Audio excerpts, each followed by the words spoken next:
여러분 혹시 이런 생각을 해보신 적 있으십니까? 몸을 따뜻하게 해주고 면역력을 높여준다고 알려진 생강이 오히려 콩팥에 부담이 될 수도 있다는 이야기 말입니다. 많은 분들이 아침마다 생강차를 마십니다.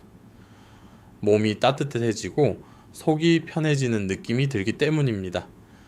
그래서 대부분의 어르신들은 생강을 건강을 지켜주는 자연 약재처럼 생각합니다. 저 역시 오랫동안 그렇게 알고 있었습니다. 환자분들께 감기 예방이나 혈액 순환을 위해 생강차를 권해드린 적도 많습니다. 그런데 몇 년 전부터 제 진료실에서 이상한 일이 반복되기 시작했습니다. 꾸준히 생강차를 드시던 어르신들 중 일부에서 콩팥 수치가 생각보다 빠르게 나빠지는 경우가 나타난 것입니다. 처음에는 우연이라고 생각했습니다. 나이가 들면 콩팥 기능이 자연스럽게 떨어지기 때문입니다. 하지만 비슷한 사례가 계속 나타나면서 저는 조금 더 깊이 살펴보기 시작했습니다. 서울의 한 대학병원 연구팀이 8년 동안 60세 이상 어르신들을 추적 조사한 연구가 있습니다. 이 연구에서 흥미로운 결과가 나왔습니다. 생강을 꾸준히 섭취한 사람들 가운데 상당수가 일반적인 노화 속도보다 빠르게 콩팥 기능이 감소하고 있었다는 것입니다. 물론 이것이 생강 자체가 나쁘다는 뜻은 아닙니다. 중요한 것은 생강을 어떻게 먹느냐입니다. 여러분, 이 부분이 오늘 이야기의 핵심입니다. 생강은 분명히 몸에 좋은 식재료입니다. 하지만 어떤 음식과 함께 먹느냐, 언제 먹느냐, 얼마나 먹느냐에 따라 몸에 도움이 될 수도 있고 오히려 부담이 될 수도 있습니다. 오늘 이 영상에서는 그 차이를 아주 쉽게 설명해 드리려고 합니다. 먼저 우리 몸에서 콩팥이 어떤 역할을 하는지부터 살펴보겠습니다. 그리고 왜 60세가 넘어가면 콩팥이 예전보다 훨씬 예민해지는지도 이야기해 보겠습니다. 그 다음에는 생강이 몸 안에서 어떻게 작용하는지, 그리고 어떤 조합이 콩팥에 부담을 줄 수 있는지 하나씩 설명드리겠습니다. 걱정하실 필요는 없습니다. 중요한 것은 무조건 피하는 것이 아니라 올바르게 사용하는 방법을 아는 것입니다. 생강을 조금만 더 현명하게 드시면 오히려 몸에 도움이 될 수 있습니다. 그러니 오늘 이야기를 편안하게 들으시면서 여러분의 생활 습관을 한번 돌아보시면 좋겠습니다. 자, 이제 우리 몸속에서 조용히 일하고 있는 아주 중요한 장기, 바로 콩팥 이야기를 천천히 시작해 보겠습니다. 여러분, 우리 몸에는 생각보다 조용하지만 매우 중요한 일을 하는 장기가 있습니다. 바로 콩팥입니다. 대부분의 사람들은 콩팥을 크게 의식하지 않고 살아갑니다. 심장이 뛰는 것은 느껴도 콩팥이 일하는 느낌은 거의 없기 때문입니다. 하지만 사실 콩팥은 하루도 쉬지 않고 우리 몸을 지켜주는 아주 고마운 기관입니다.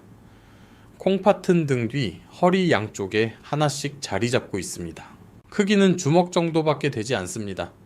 이렇게 작은 장기가 하루 동안 하는 일을 들으면 많은 분들이 놀라십니다.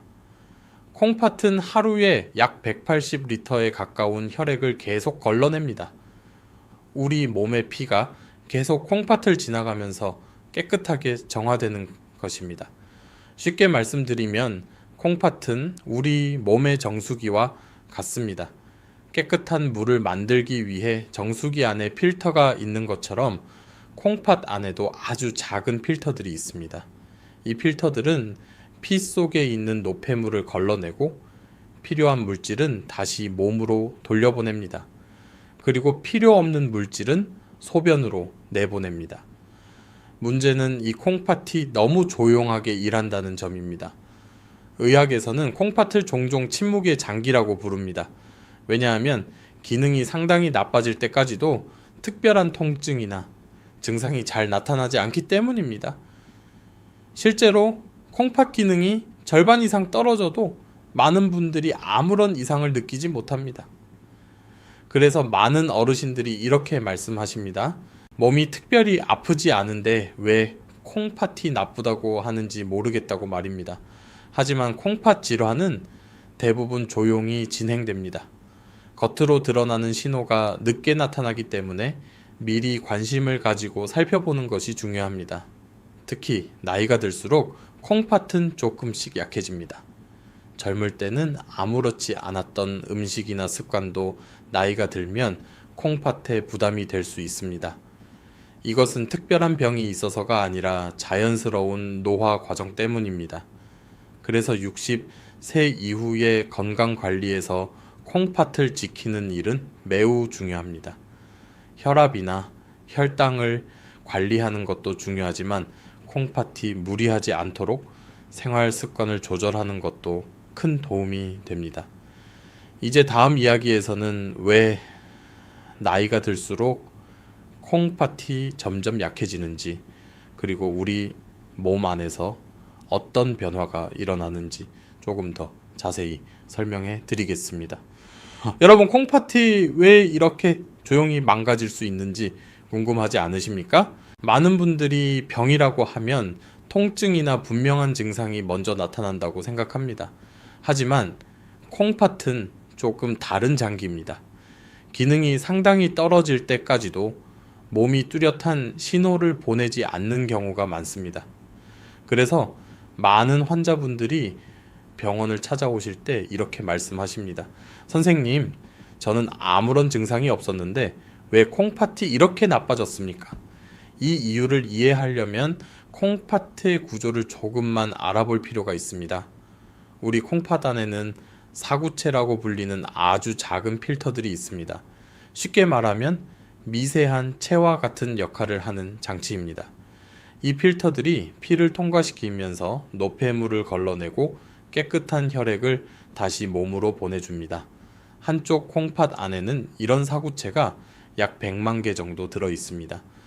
두 개의 콩팥을 합치면 약 200만 개의 필터가 계속 일을 하고 있는 셈입니다.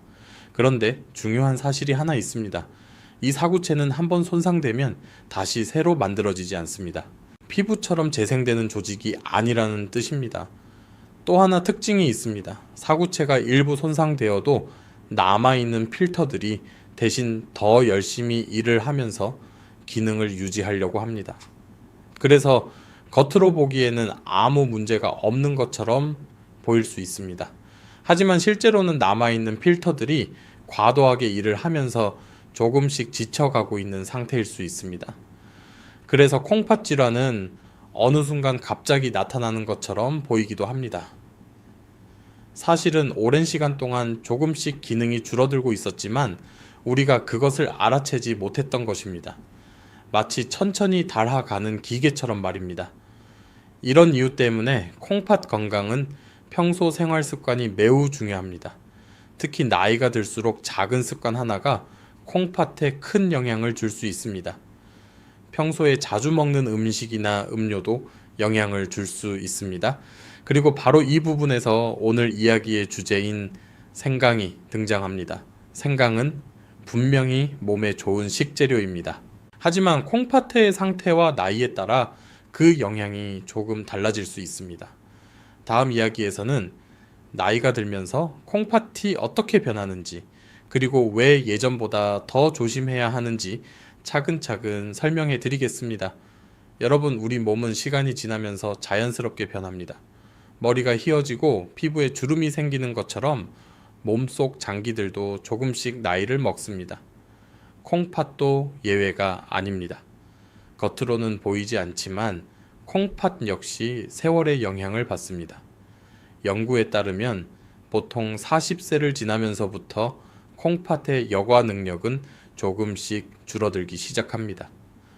평균적으로 매년 약 1% 정도 기능이 감소한다고 알려져 있습니다.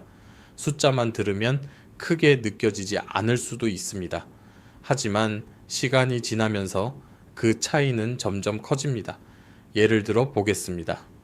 40세 이후 매년 조금씩 기능이 줄어든다면 60세가 되었을 때는 이미 약 20% 정도의 여가 능력이 줄어든 상태가 될 수 있습니다.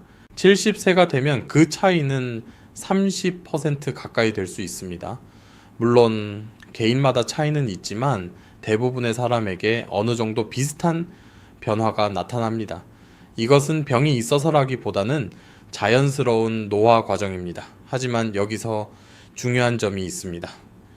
콩팥의 필터 역할을 하는 사구체는 한번 손상되면 다시 만들어지지 않습니다. 줄어든 필터는 그대로 줄어든 상태로 남습니다. 그러면 남아있는 필터들이 더 많은 일을 해야 합니다. 이 상황을 집에 있는 정수기로 생각해 보시면 이해가 쉽습니다. 새 필터가 여러 개 있을 때는 물을 깨끗하게 잘 걸러냅니다.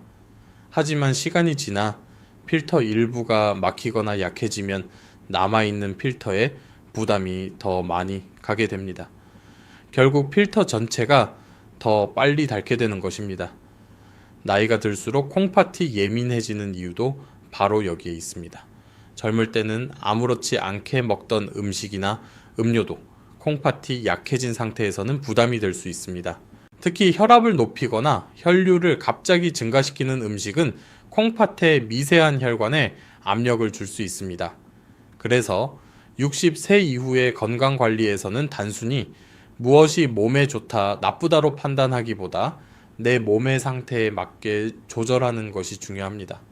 어떤 음식도 과하면 부담이 될 수 있고 적절하게 사용하면 도움이 될 수 있습니다. 이제 여기서 자연스럽게 다음 이야기가 이어집니다. 많은 분들이 건강을 위해 드시는 생강이 몸속에서 어떤 작용을 하는지, 그리고 왜 어떤 상황에서는 콩팥에 부담이 될 수도 있는지 차근차근 설명해 드리겠습니다. 이제 생강 이야기를 조금 더 자세히 해보겠습니다. 많은 어르신들이 생강을 몸을 따뜻하게 해주는 좋은 식재료로 알고 계십니다. 실제로 오래전부터 생강은 음식과 약재로 널리 사용되어 왔습니다. 감기에 걸렸을 때 생강차를 마시면 몸이 따뜻해지고 속이 편안해지는 경험을 해보신 분들도 많을 것입니다.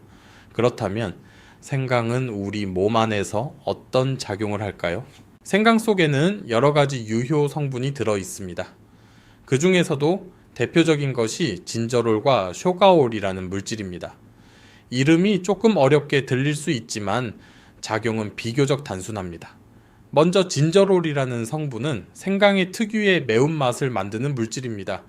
이 성분이 몸에 들어오면 혈관을 약간 넓혀주는 역할을 합니다.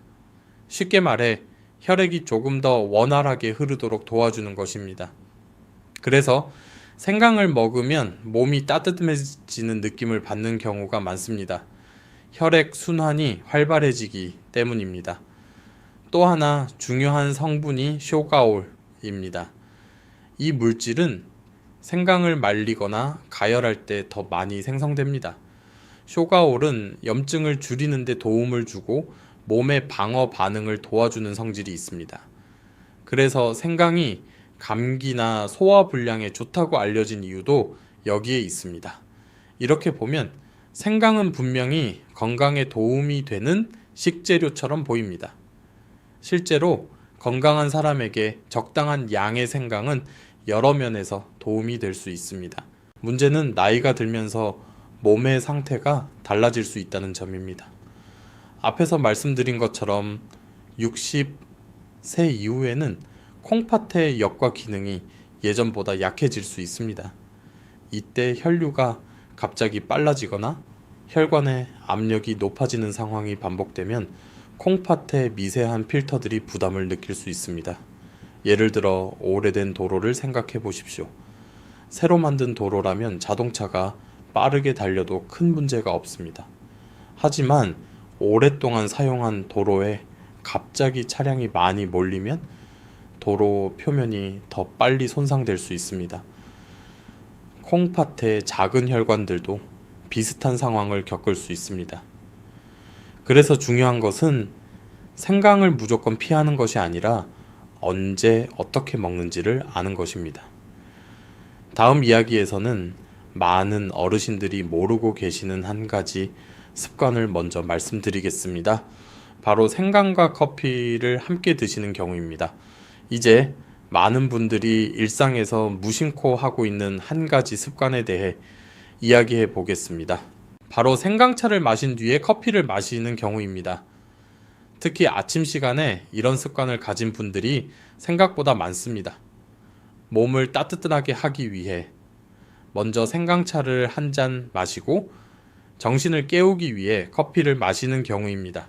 겉으로 보기에는 큰 문제가 없어 보입니다. 하지만 이 두 가지가 가까운 시간 안에 함께 들어오면 콩팥에는 예상보다 큰 부담이 될 수 있습니다. 그 이유를 천천히 설명드리겠습니다. 먼저 생강은 혈관을 약간 넓히고 혈액순환을 활발하게 만드는 작용이 있습니다. 앞에서 말씀드린 진저롤이라는 성분 때문입니다. 이 상태에서 커피를 마시면 몸 안에서 또 다른 변화가 일어납니다.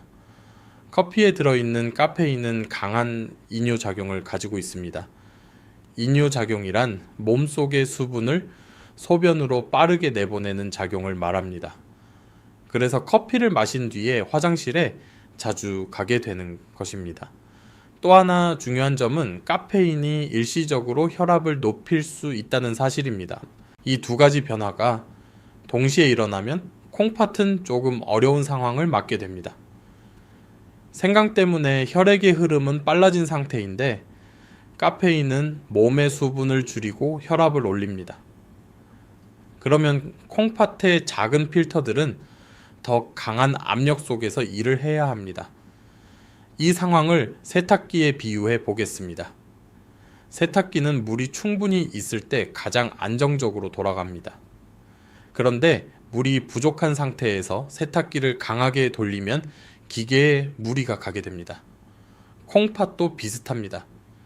수분이 충분하지 않은 상태에서 혈류 압력이 높아지면 필터에 부담이 커질 수 있습니다. 그래서 많은 신장 전문의들은 생강차를 마신 뒤에는 일정 시간 동안 카페인을 피하는 것이 좋다고 말합니다. 특히 60세 이상이라면 조금 더 조심하는 것이 좋습니다. 가장 안전한 방법은 생강차를 마신 뒤 최소한 2-3시간 정도 지난 후에 커피를 마시는 것입니다. 이렇게 하면 생강이 몸에 작용하는 시간이 지나 콩팥이 안정된 상태에서 카페인을 받아들일 수 있습니다. 이 작은 습관 하나만 바꾸어도 콩팥에 가해지는 부담을 줄일 수 있습니다. 하지만 이것이 유일한 문제가 아닙니다. 다음 이야기에서는 많은 한국 가정의 식탁에서 자주 볼 수 있는 또 다른 조합에 대해 말씀드리겠습니다. 바로 생강과 짠 음식의 관계입니다.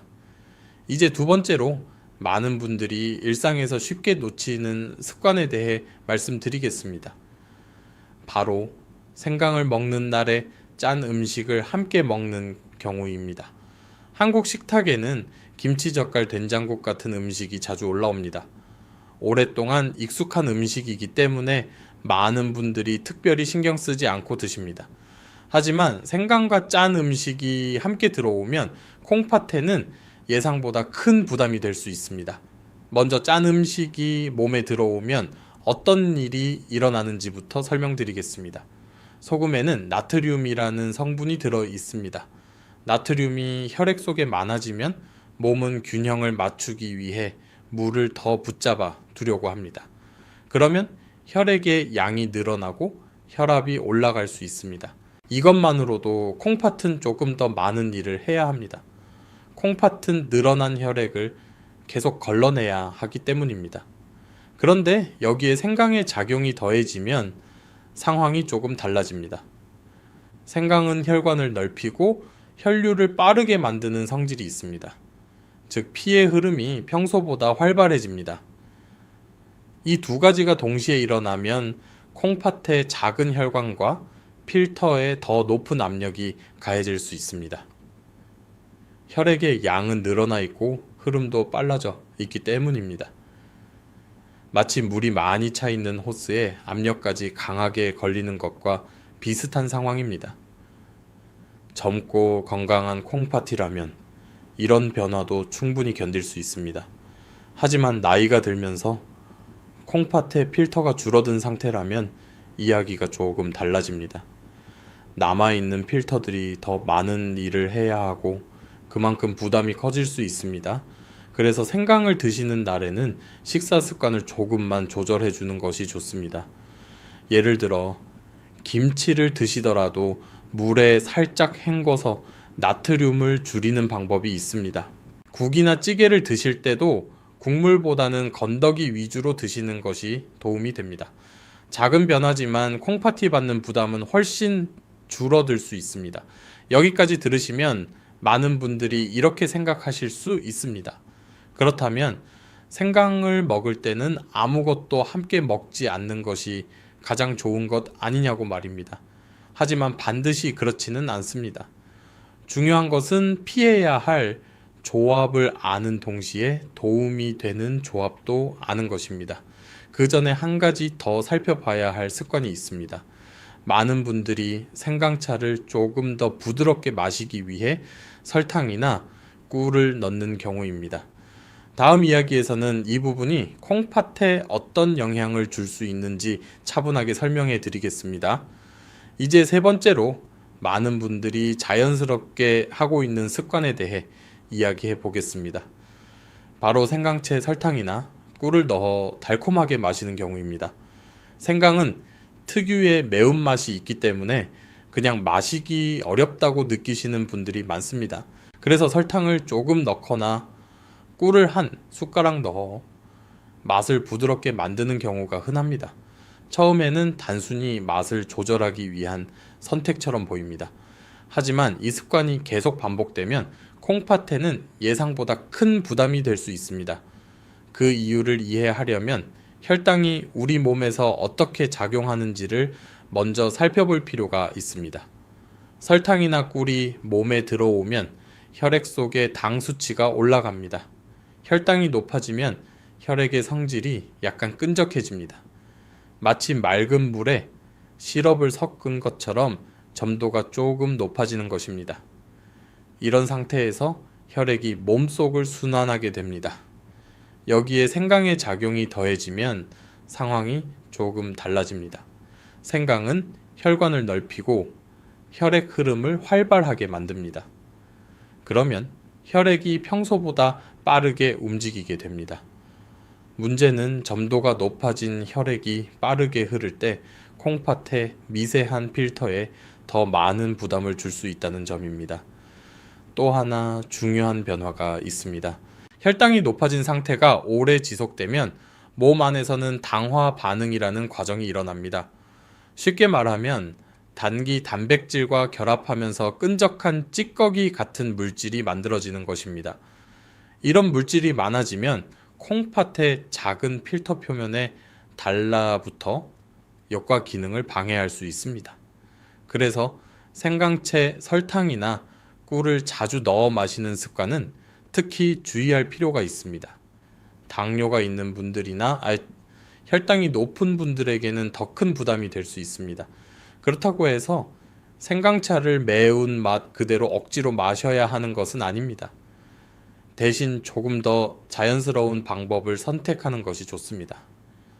예를 들어 대추를 함께 뉘어 끓이면 부드러운 단맛이 생깁니다. 대추의 자연스러운 당분은 설탕처럼 혈당을 급격하게 올리지 않으면서 맛을 편안하게 만들어줍니다. 이처럼 작은 선택 하나가 콩팥 건강에 큰 차이를 만들 수 있습니다. 이제 다음 이야기에서는 콩팥이 이미 조금 약해졌을 때 몸이 보내는 초기 신호가 어떤 것인지 차근차근 살펴보겠습니다. 많은 분들이 그냥 지나치는 증상 속에 중요한 힌트가 숨어 있을 수 있기 때문입니다. 여러분, 콩팥이 약해지기 시작하면 몸은 아주 미묘한 신호를 보내기 시작합니다. 문제는 그 신호가 너무 조용해서 많은 분들이 그냥 지나쳐 버린다는 점입니다. 나이가 들어서 그런가 보다 하고 넘기기 쉽기 때문입니다. 하지만 이런 작은 변화들을 미리 알아차리면 콩팥 건강을 지키는데 큰 도움이 될 수 있습니다. 첫 번째로 나타날 수 있는 신호는 이유 없이 계속되는 피로감입니다. 충분히 잠을 잤는데도 아침부터 몸이 무겁게 느껴지고 하루 종일 기운이 없는 경우가 있습니다. 많은 분들이 이것을 단순한 노화나 체력 저하로 생각합니다. 하지만 콩팥 기능이 떨어지면 몸속에 노폐물이 완전히 제거되지 못하고 남아있을 수 있습니다. 그러면 몸 전체가 무겁고 피곤한 느낌이 들 수 있습니다. 두 번째 신호는 식욕의 변화입니다. 평소 잘 먹던 음식이 갑자기 입맛이 없거나 속이 불편하게 느껴질 수 있습니다. 콩팥이 노폐물을 제대로 걸러내지 못하면 혈액 속에 독성 물질이 조금씩 쌓이게 됩니다. 이런 물질들이 위장에 영향을 주면서 속이 메스껍거나 식욕이 줄어드는 경우가 있습니다. 세 번째로 살펴볼 수 있는 것은 소변의 변화입니다. 콩팥은 소변을 통해 몸의 상태를 보여주는 중요한 장기입니다. 평소보다 소변색이 짙어지거나 밤에 화장실을 자주 가게 되는 경우가 있을 수 있습니다. 또 어떤 분들은 소변 위에 거품이 많이 생기는 것을 발견하기도 합니다. 물론 모든 변화가 콩팥 문제를 의미하는 것은 아니지만 이런 변화가 계속된다면 한번 확인해 보는 것이 좋습니다. 네 번째로는 피부 가려움이 나타날 수 있습니다. 콩팥이 약해지면 몸속의 노폐물과 미네랄 균형이 조금씩 변하면서 피부가 건조하고 가려운 느낌이 생길 수 있습니다. 특히 특별한 피부 질환이 없는데도 계속 가렵다면 몸 안의 변화를 살펴볼 필요가 있습니다. 이런 신호들은 아주 초기 단계에서 나타날 수 있습니다. 그래서 많은 분들이 대수롭지 않게 넘기기도 합니다. 하지만 몸의 작은 변화를 관심 있게 살펴보는 습관은 건강을 지키는데 큰 도움이 됩니다. 이제 다음 이야기에서는 생강을 조금 더 안전하게 사용하는 방법 중 하나를 소개해 드리겠습니다. 바로 생강의 형태에 따라 몸에 미치는 영향이 어떻게 달라질 수 있는지에 대한 이야기입니다. 여러분, 같은 생강이라도 어떻게 준비하고 사용하는지에 따라 몸에 미치는 영향이 조금 달라질 수 있다는 사실을 알고 계셨습니까? 많은 분들이 생강은 그냥 생강이라고 생각합니다. 하지만 생강은 생으로 사용할 때와 말려서 사용할 때 성분의 비율이 조금 달라집니다. 앞에서 말씀드린 것처럼 생강에는 진저롤이라는 성분이 많이 들어 있습니다. 이 성분은 생강의 매운맛을 만들고 혈액순환을 활발하게 하는 역할을 합니다. 그런데 생강을 말리거나 열을 가하면 진저롤의 일부가 쇼가올이라는 물질로 바뀌게 됩니다. 쇼가올은 진저롤보다 자극이 조금 부드러운 성질을 가지고 있습니다. 동시에 염증을 줄이는 작용은 더 강한 편입니다. 그래서 전통적으로도 몸이 약하거나 속이 예민한 사람에게는 생강을 그대로 먹기보다는 말린 생강을 사용하는 경우가 많았습니다. 특히 콩팥 건강을 생각하는 어르신들에게는 이 차이가 조금 의미가 있을 수 있습니다. 생강의 강한 자극이 부담이 될 수 있는 경우라면 건조된 생강을 사용하는 방법이 비교적 부드러운 선택이 될 수 있기 때문입니다. 예를 들어 생생강을 아주 진하게 끓인 차는 몸을 빠르게 따뜻하게 만들 수 있지만 어떤 분들에게는 속이 쓰리거나 열이 강하게 느껴질 수도 있습니다. 반면 말린 생강을 이용해 은은하게 끓인 차는 자극이 조금 더 완만하게 전달되는 경우가 많습니다. 이 때문에 일부 연구에서는 건조된 생강이 특정 장기에는 비교적 부드러운 영향을 줄 수 있다는 결과도 보고되고 있습니다. 물론 이것이 모든 사람에게 동일하게 적용되는 것은 아닙니다. 개인의 체질과 건강 상태에 따라 반응은 달라질 수 있습니다. 그래서 중요한 것은 자신의 몸 상태에 맞게 선택하는 것입니다. 만약 생강을 먹은 뒤 속이 불편하거나 몸이 지나치게 뜨거워지는 느낌이 든다면 생강의 양을 줄이거나 건조 생강으로 바꾸어 보는 것도 하나의 방법이 될 수 있습니다. 이처럼 같은 생강이라도 조금만 방법을 바꾸면 몸에 전달되는 느낌이 달라질 수 있습니다. 그리고 여기에 한 가지 방법이 더 있습니다. 생강을 혼자 먹기보다는 몸의 균형을 잡아주는 다른 재료와 함께 사용하는 것입니다. 다음 이야기에서는 오랫동안 전통적으로 함께 사용되어 온 한 가지 조합을 소개해 드리겠습니다. 바로 생강과 대추의 조합입니다. 이제 생강을 조금 더 부드럽게 활용할 수 있는 첫 번째 방법을 소개해 드리겠습니다. 바로 생강과 대추를 함께 사용하는 것입니다. 이 조합은 오래전부터 동양의 음식과 약재에서 자주 사용되어 온 방법입니다. 많은 어르신들이 이미 경험해 보셨을지도 모릅니다. 대추는 자연스럽고 은은한 단맛을 가지고 있는 열매입니다. 차로 끓이면 부드러운 단맛이 나오기 때문에 설탕을 넣지 않아도 충분히 마시기 편한 맛을 만들어줍니다. 그래서 생강차의 매운맛을 완화하는 데에도 도움이 됩니다. 하지만 대추의 역할은 단순히 맛을 좋게 만드는 것만이 아닙니다. 대추에는 몸의 수분 균형을 유지하는데 도움을 주는 여러 성분이 들어 있습니다. 또한 몸을 지나치게 자극하지 않으면서 에너지를 보충하는 데에도 도움이 되는 식품으로 알려져 있습니다. 생강은 몸을 따뜻하게 하고 혈액순환을 활발하게 만드는 성질이 강합니다.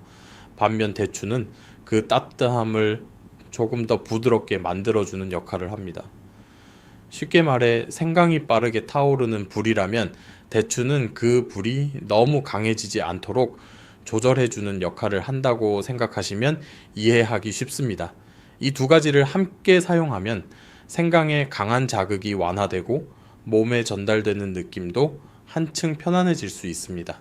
그래서 예로부터 생강차를 만들 때 대추를 함께 넣는 경우가 많았습니다.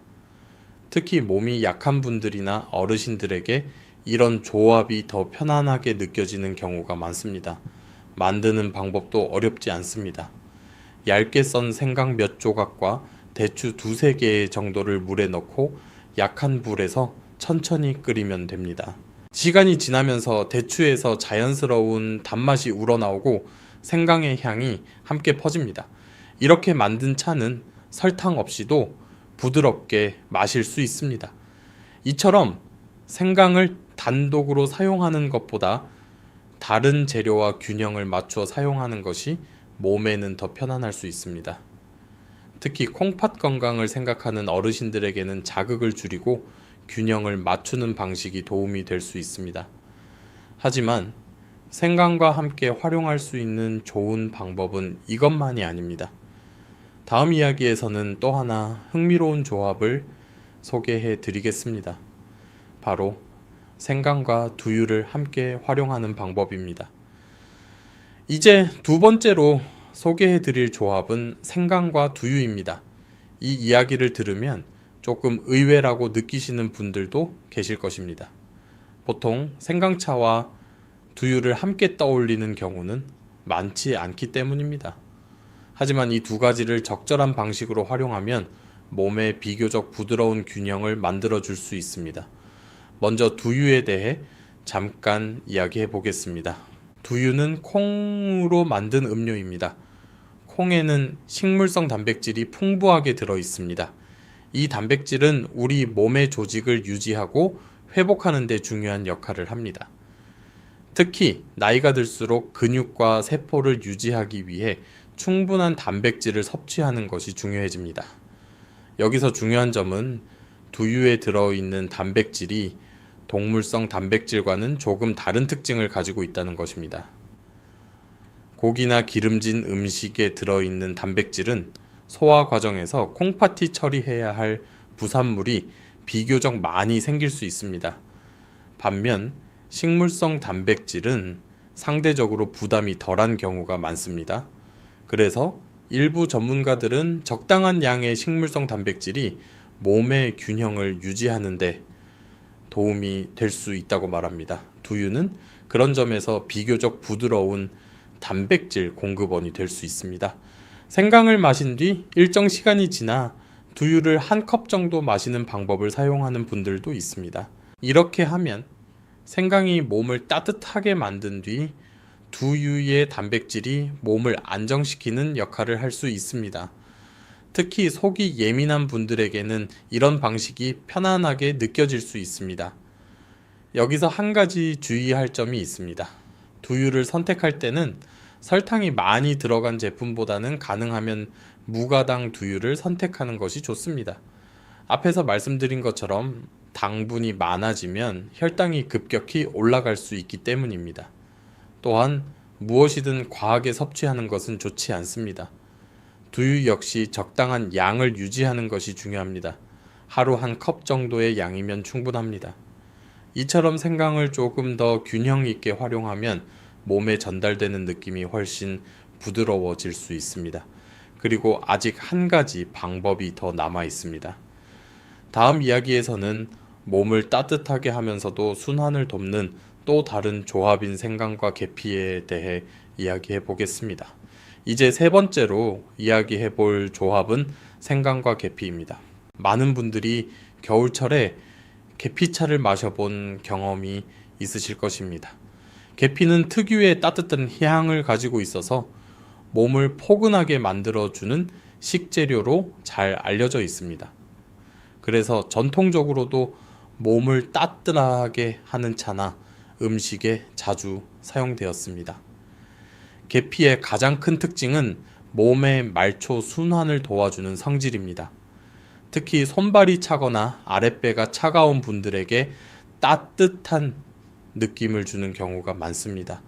이런 성질 때문에 계피는 오래전부터 겨울철 건강 관리에 자주 사용되었습니다. 생강 역시 몸을 따뜻하게 하는 식재료입니다.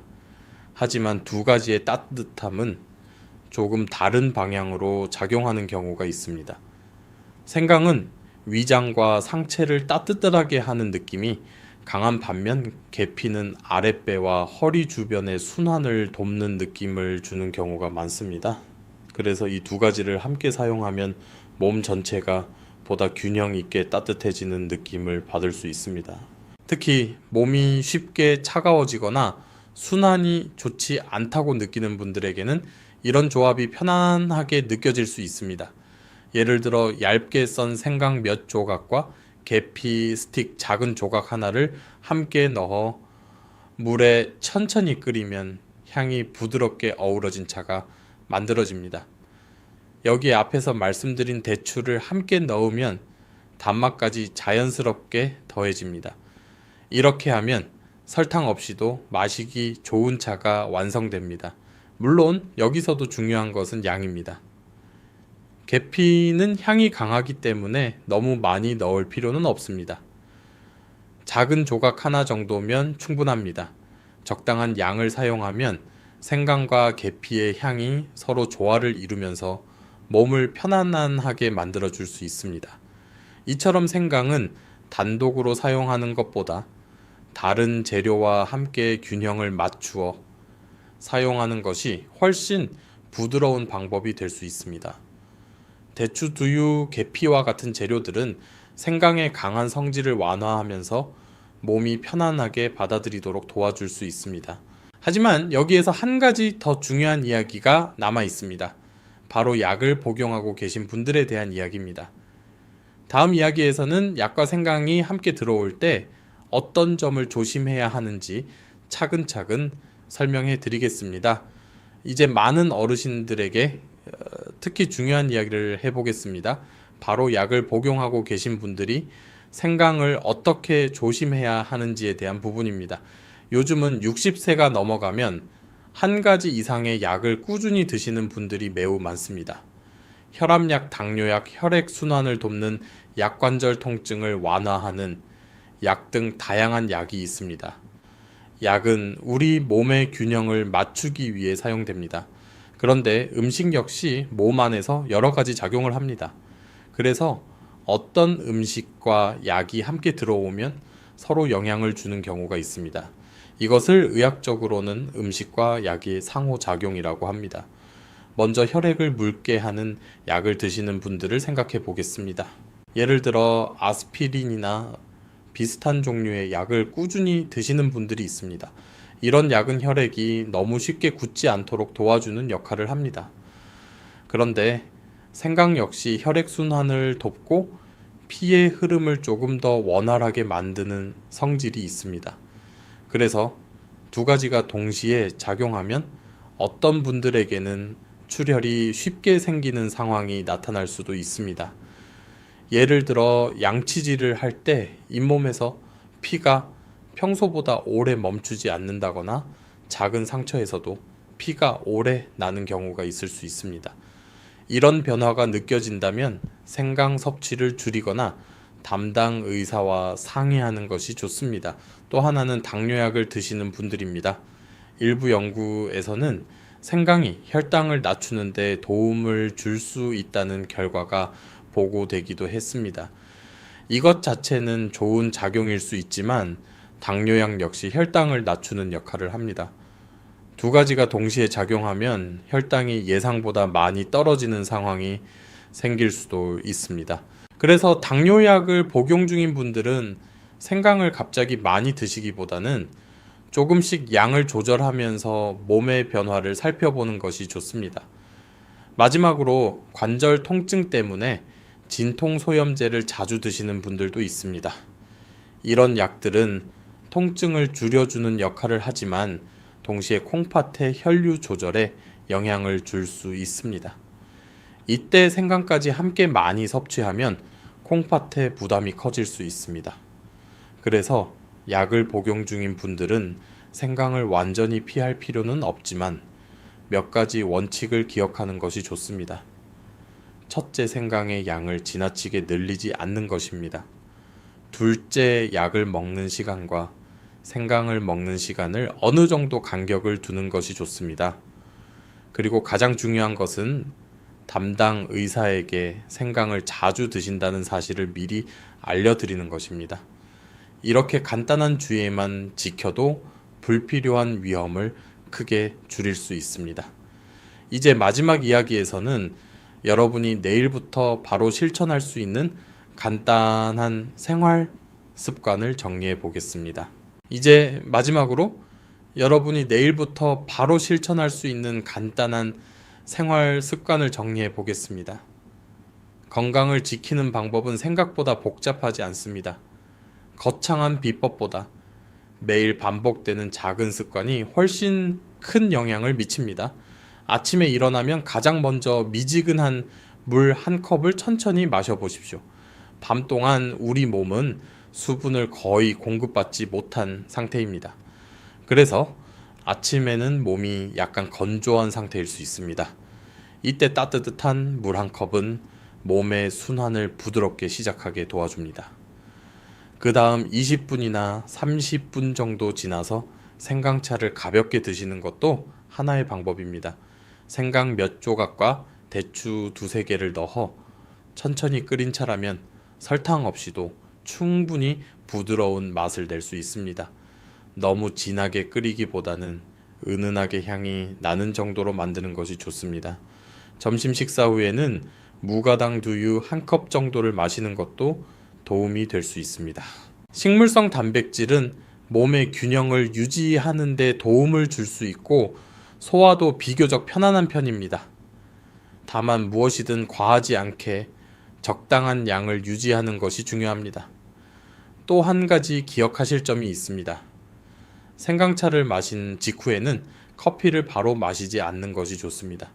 가능하다면 2-3시간 정도 간격을 두는 것이 몸의 부담을 줄이는 데 도움이 됩니다.